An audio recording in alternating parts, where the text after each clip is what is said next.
Hey guys, welcome to new video. চলে এসেছি আজকের একটা নতুন ভিডিও নিয়ে। তো তোমাদেরকে আমি আজকে রিভিউ দিতে চলেছি যে ভানগড়ের কিলা।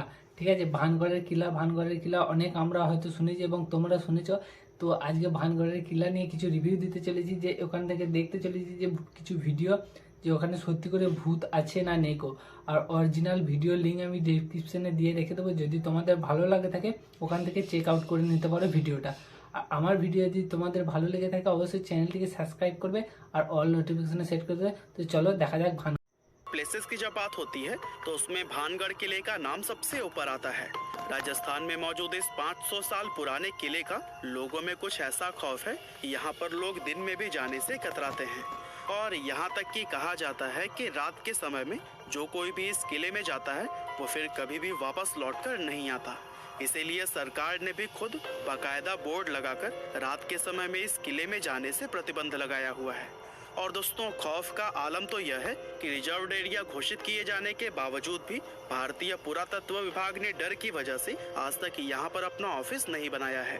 तो फिर भानगढ़ के इस किले का इतिहास क्या है और आखिर क्यों आज इसको इतना ज्यादा खौफनाक और भुतहा माना जाता है, ये सब हम हमारी आज के इस वीडियो में आपको बताने वाले हैं। दोस्तों, भानगढ़ के इस किले का निर्माण आमेर के शासक राजा भगवान दास ने सन 1573 में अपने छोटे बेटे माधो सिंह के लिए करवाया था। उस समय यह किला पूरी तरह से खुशहाल हुआ करता था और इस किले के अंदर व इसके चारों तरफ लोगों की घनी आबादी रहा करती थी।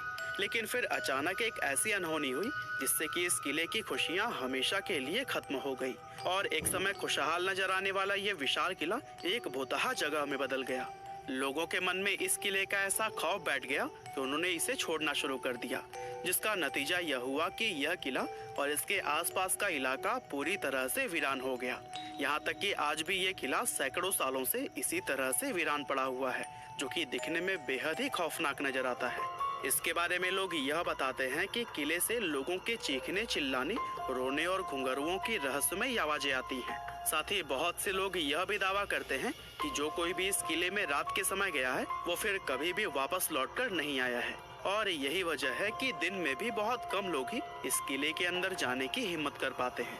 अब ऐसे में ये सवाल तो मन में जरूर आता है कि आखिर इस किले के साथ ऐसा क्या हुआ था कि इसको इस तरह से शापित और भुतहा माना जाने लगा।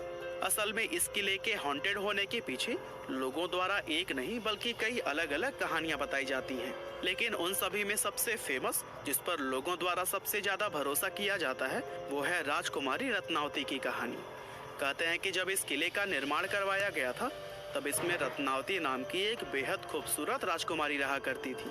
उस समय राजकुमारी रत्नावती की उम्र 18 साल थी और उनकी खूबसूरती की चर्चाएं दूर दूर तक हुआ करती थी। उनकी सुंदरता की वजह से ही बहुत से अलग अलग सियासतों के राजकुमार उनसे शादी करने की इच्छा रखते थे, जिसके चलते अक्सर ही राजकुमारी रत्नावती के लिए शादी के प्रस्ताव आते ही रहते थे। लेकिन राजकुमारी ने तब तक किसी के भी प्रस्ताव को स्वीकार नहीं किया था। अब एक बार राजकुमारी अपनी कुछ सहेलियों के साथ खरीदारी के लिए बाजार गई हुई थी और बाजार में वो इत्र की एक दुकान पर रुकी और वहाँ से अपने लिए इत्र खरीदने लगी। इतने में ही उस दुकान से कुछ दूरी पर खड़े सिंघिया सेवड़ा नाम के एक व्यक्ति की नजर राजकुमारी पर पड़ी। सिंघिया सेवड़ा उसी राज्य का रहने वाला था और वो काले जादू का महारथी माना जाता था। राजकुमारी रत्नावती की सुंदरता को सिर्फ एक नजर में देखते ही सिंघिया उन पर पूरी तरह से फिदा हो गया और वो टकटकी लगाए राजकुमारी को घूरता रहा। और उसी पल उसने अपने मन में यह तय कर लिया कि वो राजकुमारी को किसी भी कीमत पर हासिल करके रहेगा। अब चूंकि वो तंत्र मंत्र और काला जादू जानता था, इसीलिए उसने राजकुमारी के पसंद किए हुए इत्र की बोतलों में से एक बोतल चुपके से उठाई और उस बोतल पर कुछ तंत्र मंत्र करके उसे धीरे से वापस उसी जगह पर रख दिया। असल में वो अपने तंत्र विद्या की मदद से राजकुमारी को अपने वश में करना चाहता था और उसका ये प्लान काफी हद तक सफल भी हो गया, क्योंकि राजकुमारी ने उसे इत्र के साथ छेड़छाड़ करते हुए देखा भी नहीं था। और फिर राजकुमारी इत्र की शीशी लेकर अपने किले की तरफ वापस जाने लगी। साथ ही सिंघिया सेवड़ा भी छिप छिप कर राजकुमारी का पीछा करने लगा। हालांकि अभी राजकुमारी सिर्फ कुछ दूर पहुंची ही थी, तभी उनकी एक सहेली ने उन्हें बताया कि एक अनजान व्यक्ति ने इत्र की शीशी पर तंत्र मंत्र किया हुआ है। असल में राजकुमारी की उस सहेली ने सिंघिया सेवड़ा को इत्र की शीशी पर काला जादू करते हुए देख लिया था, लेकिन वो डर की वजह से दुकान में कुछ भी नहीं बोल पाई थी। अब राजकुमारी को जैसे ही काले जादू की बात पता चली तो उन्होंने वो इत्र की शीशी रास्ते में पड़े हुए एक विशाल आकार के पत्थर पर दे मारी। पत्थर पर पड़ते ही वो शीशी टूट गई और सारा इत्र उसी पत्थर पर बिखर गया। और दोस्तों, इस तरह से इत्र पर किया गया वो काला जादू उस पत्थर में आ गया, जिसके बाद से वो पत्थर खुद ब खुद लुढ़कते हुए सिंघिया सेवड़ा की तरफ बढ़ने लगा। दरअसल सिंघिया ने उस इत्र पर ऐसा जादू किया था कि जो भी कोई उस इत्र को लगाता वो खुद ही उस तांत्रिक सिंघिया की तरफ खींचा चला आता।